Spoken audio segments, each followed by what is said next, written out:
на торговых площадках, где люди там что-то продают, что-то покупают. И продавец какой-то там вещи, ну пусть будет детская коляска, предположим, детской коляски.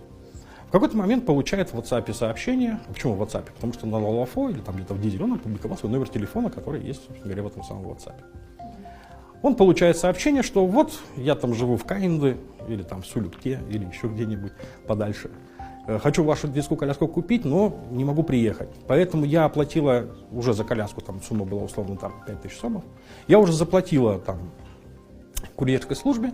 Чтобы получить деньги, вот перейдите по этой ссылке. И ссылка похожа на, допустим, СДЭК, транспортная компания. Человек заходит, а там, и правда, логотип СДЭКа написан на ваш счет, как бы перечислено там те самые 5000 сомов. Чтобы получить деньги, введите данные своей карты, включая номер карты, срок действия, имя владельца,